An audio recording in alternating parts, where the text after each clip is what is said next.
Hello and welcome to the Cat Collective. I'm Nina, I'm the channel for this channel, and let's start.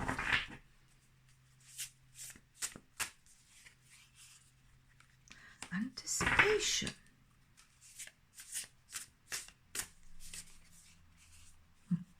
Communication.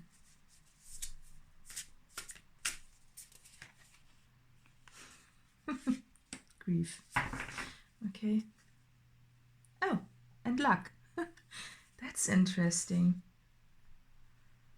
It's interesting because it's like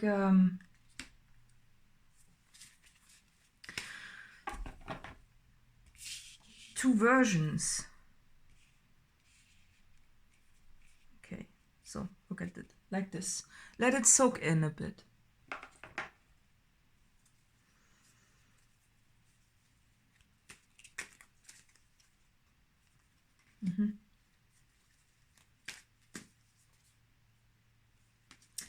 Oh.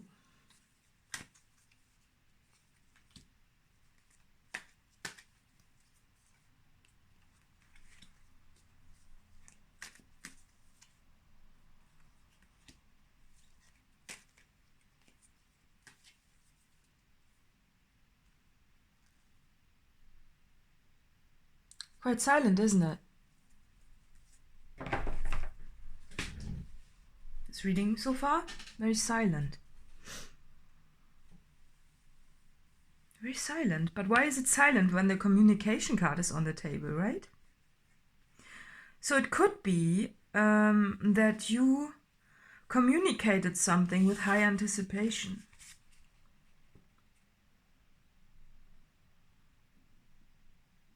Again, look, you communicate something with high anticipation, right?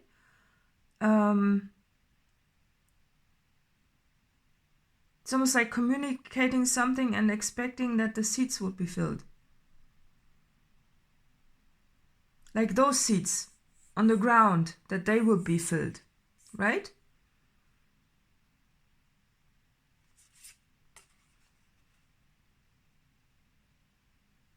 So you are communicating something, and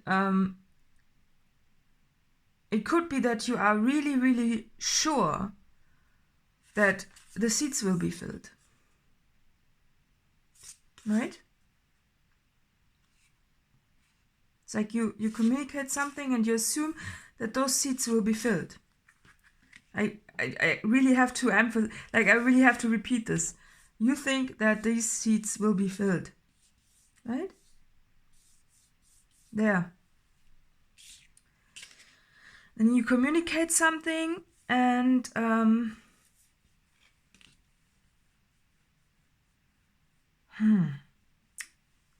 so you assume the seats will be filled.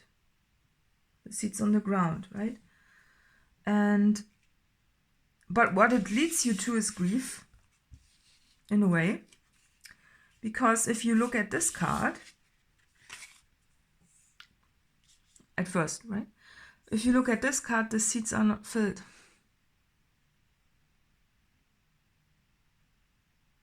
Right? You look at this and the seats are not full. Right? That's yeah, and that's a situation of grief. In a way, because you were in high anticipation, because anticipation, it's like, yeah, of course. That makes sense, right? Makes sense. And suddenly this is not the weird banana today.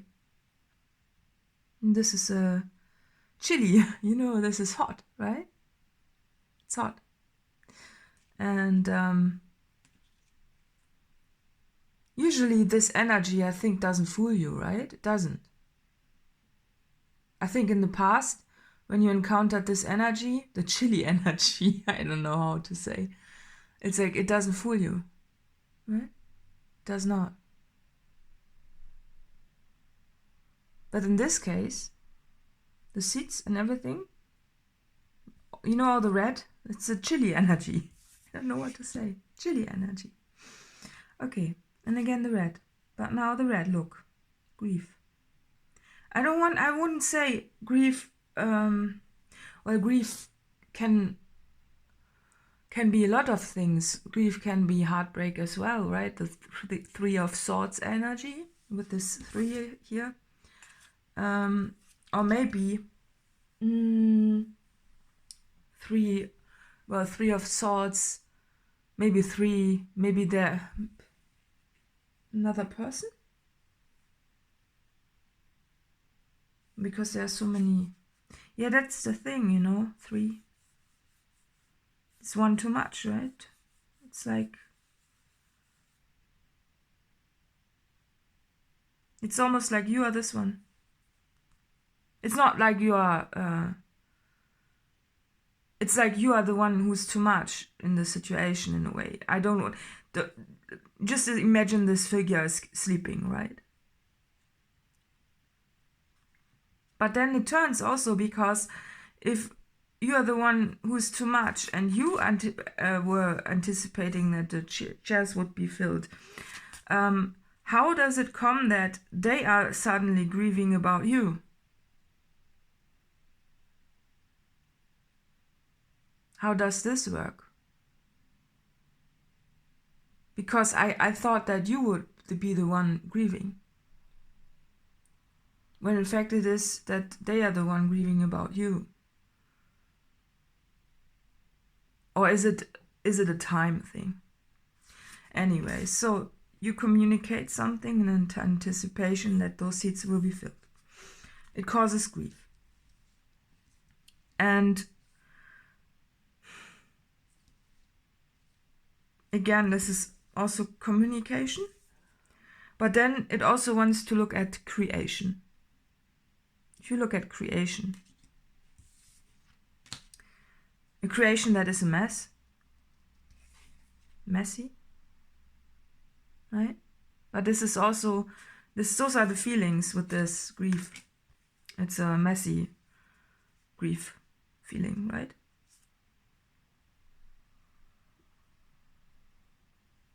But this is the ground. This is the ground. If you take that away, what's that? What's that? Here also.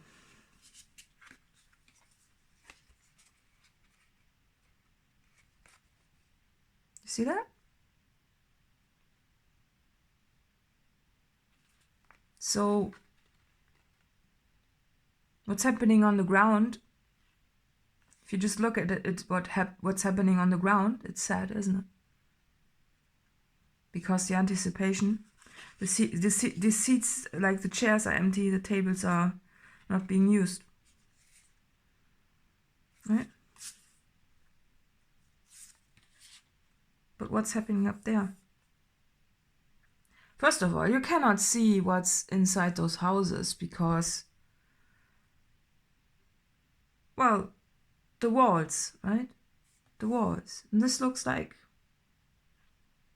this big clock thing. It's like a London thing.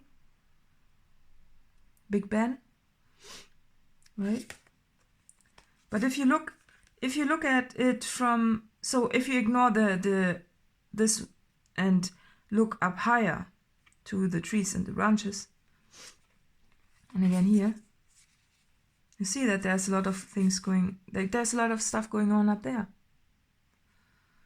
that you were not anticipating because you were just focused on this. And when you focus up there, it's something else. It's something else, yeah, right? So it's it transforms. It's this, you know, without this, in a way, up there, it's different. It's a different story. It's crowded and the seats are filled up there, right? Has something to do with the creation, so you want to look at the creation. You know, and this is what's being spoken versus what is also being spoken. There are two layers to things, right? And Well, what is the chilly energy? Is it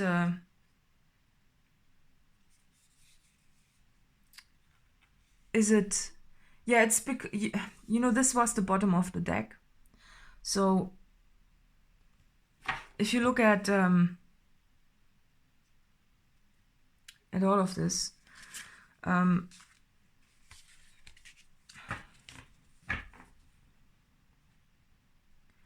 it's like, it's different, but it's more than what you thought. So it could be that you yourself feel, or maybe it's like, okay, when you go somewhere with the chilly energy and you think you're grieving about yourself, I think. It's more this sadness of exclusion, right? Then this card comes in, and it's the fish. Look at that.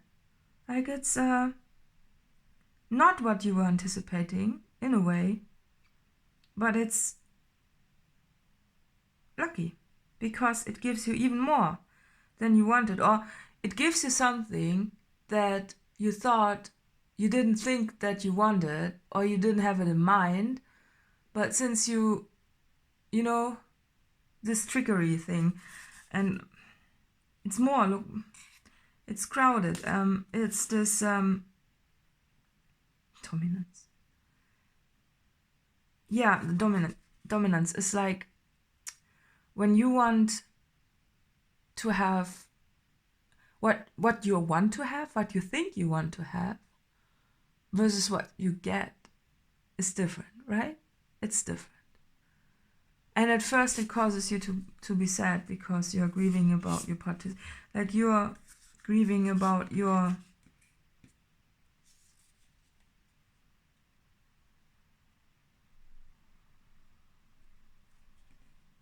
loneliness. No, because 2, 2, 2, 2, 2, 1. Right? 22.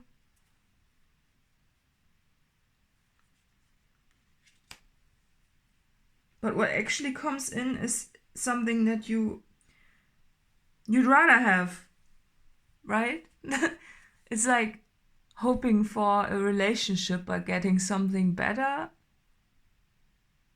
But in these days, you know, and what we think, what we want, relationship is a dominating factor, right? It's the indoctrination of, oh, you know, we really want to be with, to find the missing piece within ourselves, right? Externally in someone else. That's dominance. That's what society has taught us. But that's the trickery as well, right? Look at that. Because if you look at how most relationships work out, it's so nice in the beginning, but then the fix doesn't work anymore after a time, right? It's like looking something that we already have within us, looking for this externally, finding it, getting it, having it externally, but it's external, and therefore there's always a trickery problem with this. It tricks us into thinking we found it when in fact we wanted to find it within ourselves, right? And because it's external and not within us, right? The thing that we want, because it's external, it causes all kinds of problems. You know, if you look at this crowded place, well,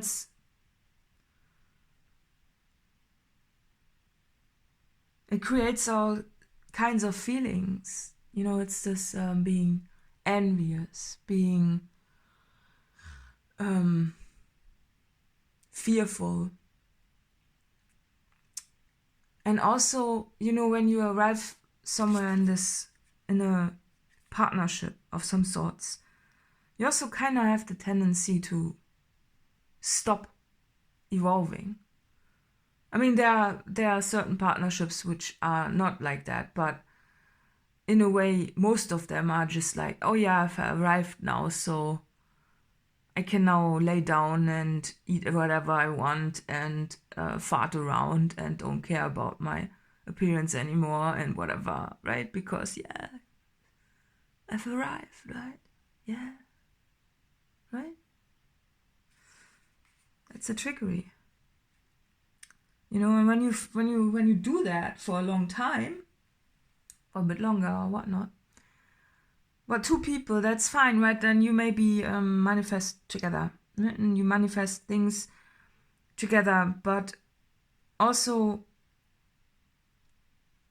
maybe you have the same wounds, right? And then you manifest something undesirable, right? And when the partnership is gone, you know how it is when people are more confident in a crowd, when they are surrounded by a team, right? By their, you know, when some people just cheer you on, right? They cheer you on and they say, yeah, go, go, go, go, go. And you do that. But it could be that, in fact, if you would have been alone, you maybe wouldn't have done that, but there's a reason for it. It's the same, you know, it can apply in a relationship as well. When you think you want something together, right?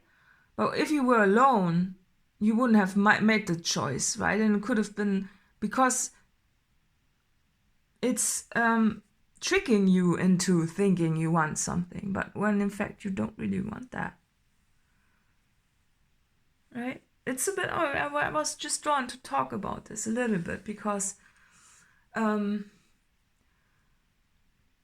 it just feeds into this whole situation of you go somewhere, you think you want that, but in fact you don't really. When you really think about it, from a more elevated perspective, you don't really want it. But there's still this grief. And where is it coming from? Because the grief is still there.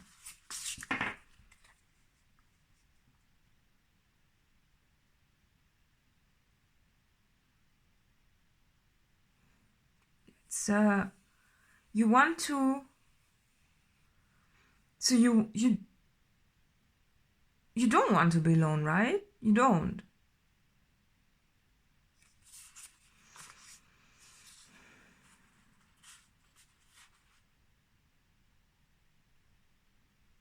So, to sum it all up, I think you go somewhere, you communicate something, and you are in high anticipation that the red chairs and tables are going to be filled.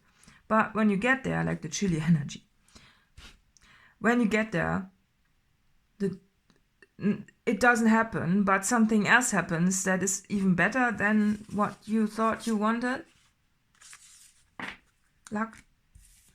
So,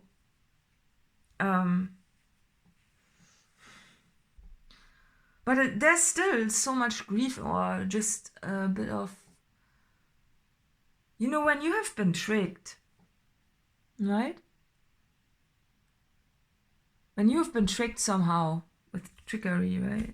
Trickery. When you've been tricked in a way, do you? Yeah, of course I think you're a little bit like feeling like you have been tricked. Even though you see, you know, yeah, that's fine, okay, I get it now, but you feel like you have been tricked. And what to do about that? This is not grief, it's more like a little bit angry. Right? Oh, and again, the caching energy, look at that. There's this, I don't know if you seen one of the last readings. Oh, nature was also, right? There was this caching. Here we go. This energy was there. And it's here as well. Do you see that?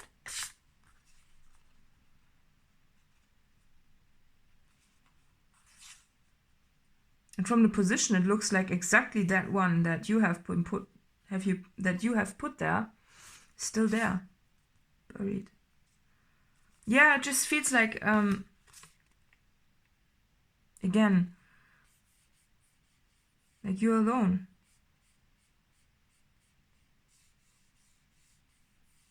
In a way. And they developed the dandelions again. It's this. There's a bit of rainy weather energy in this whole reading, just because you feel like you have been tricked. You see it, but you also feel like, yeah, that's... Anyways, I feel like I've been tricked. Right? And where, you know, and it's energy, and this energy is surrounding you, so where to put it? Where to put it? Where to put this energy? And you've been tricked. And I think the creation card comes into place because creations are made to process. Right? So, you know, if you listen to songs and they have lyrics in them, you see what the musician went through, right? And when you see artworks and you look at the energy, you see what the artist went through, right? So therefore you have no other choice but to kind of put it somewhere. And you don't want to keep it because this energy is not what you want to keep, of course. So you have no other choice but to create. And it's almost like you are being dragged into a creation because you don't really want to create. You didn't, I think, if you are really honest in a way, also, what causes this energy to be a bit gray and just not nice is this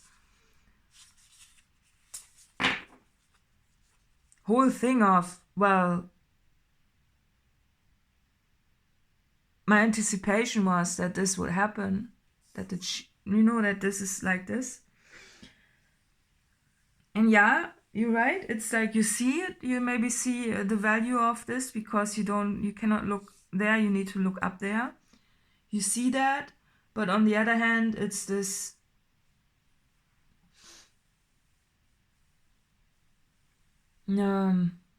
yeah.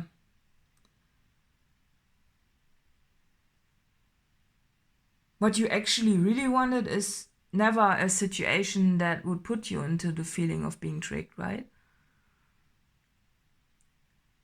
And this is basically, it sums up a lesson, right? Because if you go somewhere in high anticipation and things turn out differently and you learn something, right? That's a lesson. And when you have learned the lesson, you see the value of it, right? It's this, the eye again, right? You see more, you see much more, you see so much more, right? When you've learned the lesson, you've gained the wisdom of a lesson, right? But on the other hand, there's still the chilly energy on the table, I think, and it hasn't been used, right? It hasn't been used, so where to put it? Where to put the passion? Where to put the anger or the grief or just, yeah, the disappointment maybe even. Where to put it? Where?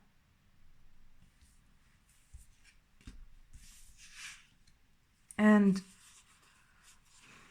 it is not,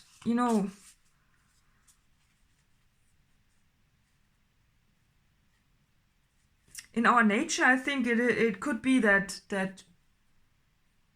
you know, that you have choices where to put it. You know that you need to work with this energy somehow, right?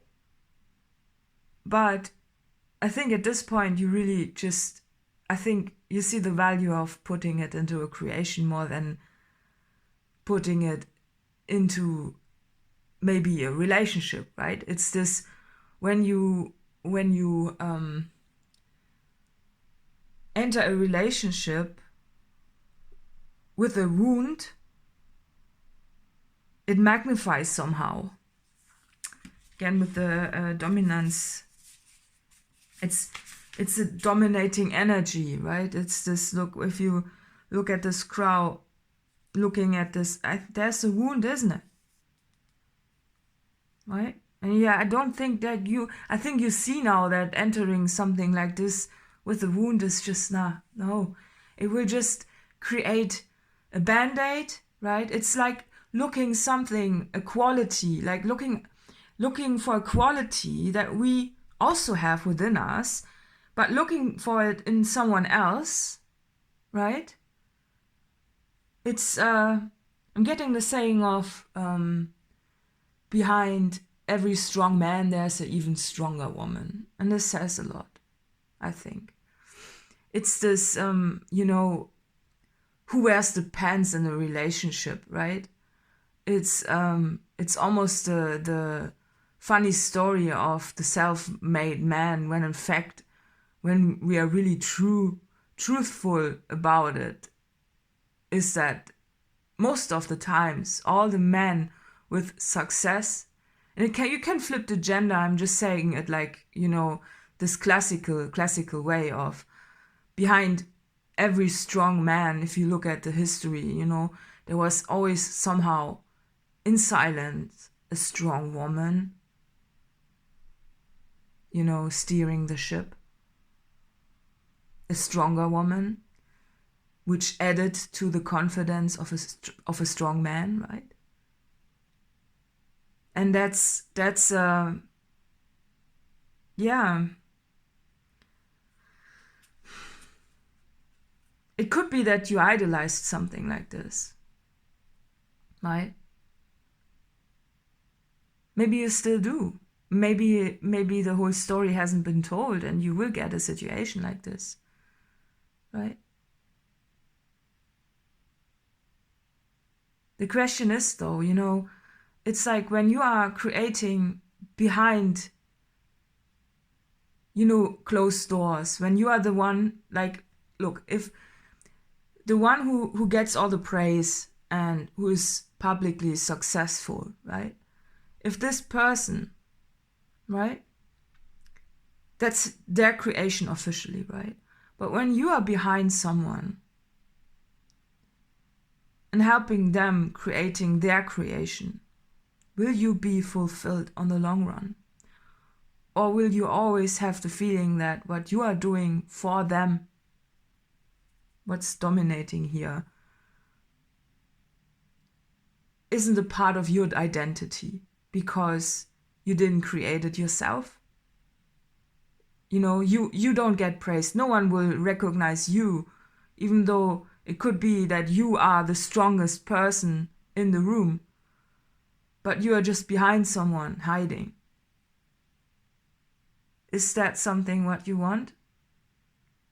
It's an ego thing as well, right? You can argue with it all the time. You can say, well, it's too egocentric if it's for a good cause, blah, blah, blah, right? Yeah, of course, that's nice, but, you know, it's also giving up yourself, right? And it's only fair if everybody gets what they deserve. And when you are strong and when you are a guiding force, why would you hide? Why would you hide? Why? Because you don't have the confidence. And that's what I meant with this group thing, where you are creating, when you are creating with someone else together, and it's like behind someone, you know, you are helping them in their creation. That's fine. You can do that. But I think everybody needs their own thing, their own creation to just be fulfilled. And otherwise, it can last a lifetime even. But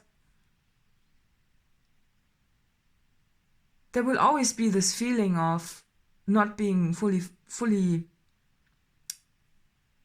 embodied. Because everybody who can see the houses and what's going on inside a house and what's going on here, right? Up higher, what's going on? What, like this, you know?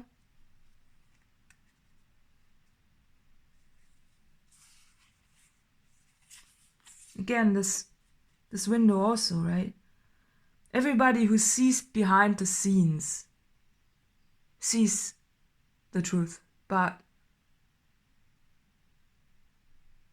the people who only see so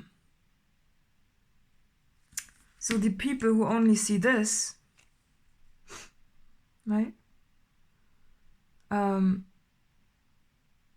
They don't see you. And this causes a wound because you know how strong you are, right? It's also, again, this misleading image of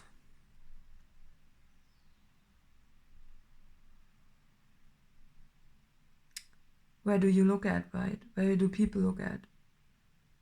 And do you want that? Do you really want that? Is this beneficial for your own growth? If you are standing behind someone? I don't think so.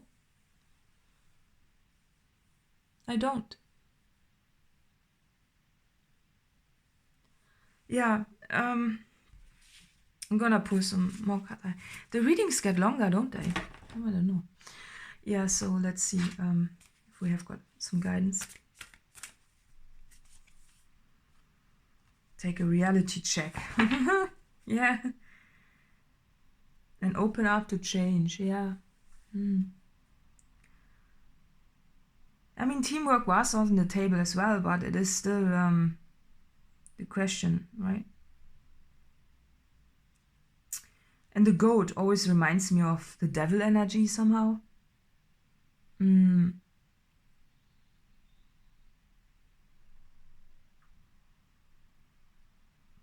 I think everybody can have everything, you know. So,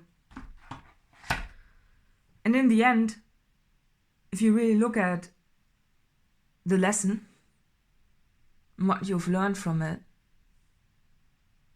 right? What you've learned from it, from the lesson is how strong you actually are, right? And that you get things that are even better than what you wanted in the first place. Because from a more elevated perspective, when you look back or look at situations and whatnot, you don't want them anymore because you've outgrown them. And that's a lesson to learn, right?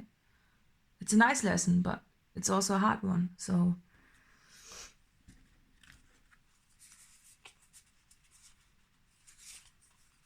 and then you fill your own chair, right? You know, by communicating something else. It's this, you fill your own party, right? And suddenly the chairs are being filled by your own creation. And not by asking for someone else to fill your chairs.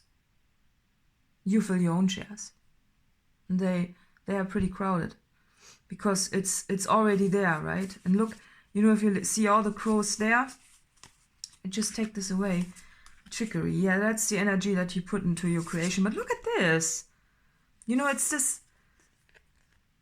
you know, when the light comes on, and those, they are also looking like people, right? It's this, yeah, now you fill your own chairs, like your own, you have your own part. You look at the light,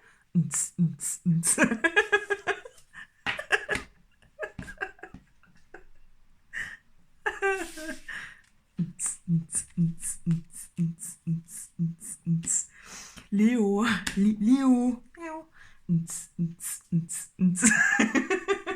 Ja, okay. Litterbox. Okay, bye.